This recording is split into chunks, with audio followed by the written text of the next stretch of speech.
I think, every support leader would love to have that if they really think about it, and you know Yeah. kind of stop their brain from thinking, okay, I need to go to a product manager to get something built, or I need to go to an engineer to get something built.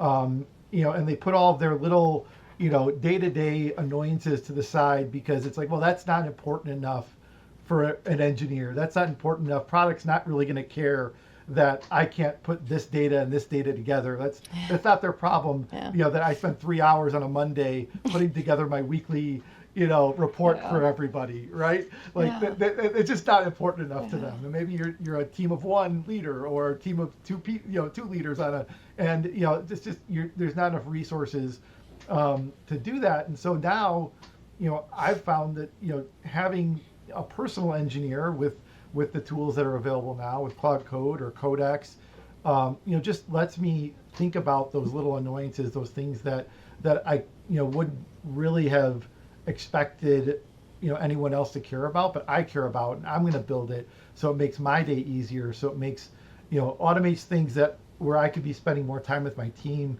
spending more time building policies or reviewing CSAT or reviewing quality, you know, instead of 3 hours building a weekly deck. I mean, I have to do a monthly support forum, we call it, and building the deck was just the worst thing I ever do because I would go into HubSpot, take a screenshot of a report, and put it into a slide deck. And I do that for 10 slides. And I'm like, wait, these reports are already somewhere, but I have to take them out of there in a worse format and then put them into a deck. And so that was something else that I've tackled is, okay, at the end of the month, I'm just going to I want to be able to just tell Cloud Code, build my deck. And now I can do that. I can just say monthly, MBR. I actually will download all the ticket data from HubSpot, export it all, put it in a folder, and just say go to town. And it can build the whole deck. It can give me, now there's a few months of data in there. It can give me month over month. It can give me everything. It's a nice, it gives me nice, charts that, are not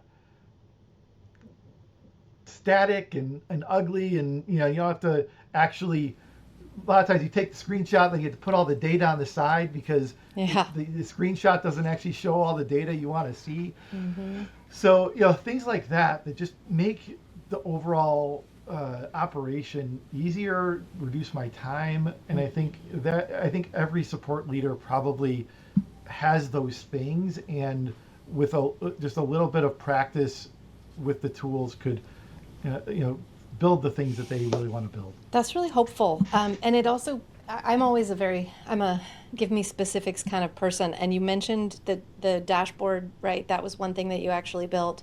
What are some other things that you've actually built, and what do they let you do now that save you time? So the craziest thing I've built is I actually built my own workforce management system. So the dashboard started me on a path of, okay, Created a well now monster. yeah, well, okay, the spreadsheet's great, but what if this was all automated? What if this was in a website that the agents could go to and see it, and all the APIs linked to it? And so it started with taking that spreadsheet and making it a website essentially, which I was able to use free tools, mostly suggested by AI, to have a free database, a free website hosting. GitHub is free, and so it helped build the process, and start incrementally building a scorecard that gave agents visibility into their metrics and was a centralized place. And then I was like, well, how can I build scheduling here? Because I've got this other scheduling tool that I don't like. It doesn't give me the granularity I need. I can't put breaks and lunches and stuff even into it. And so, I've used other, large scheduling tools before. And I said, okay, well, I know what a scheduling, tool or a workforce management system needs to look like. So let's see. And so I actually have Slack feeding a tool that tells me who is in every day, if they've shown up for their shift. with lots of with Slack announcements about whether they're there or not, or whether someone is late. A full schedule layout that shows me who's on for the day, what they should be doing, whether they're adhering to their schedule, where all the lunches and breaks. Gotten to where I can even have my senior agents work on it and be my mini workforce manager, since we can't afford to actually hire a workforce manager.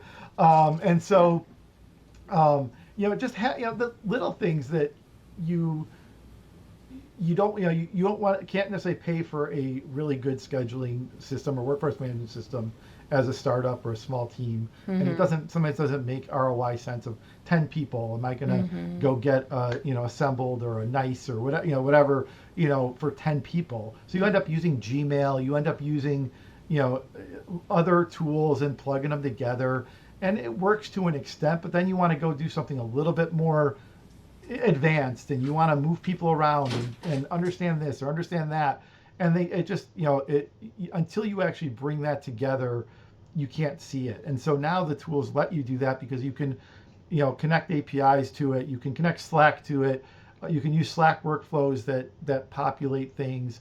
And so I just it has become a little bit of a monster, but now it's the platform that I do all of my reporting off of. And if I want a new report, it's got all the APIs, it's got all the things connected to it, and I just can go to my little engineer and say, build me this, and 10, 15 minutes later, it's done.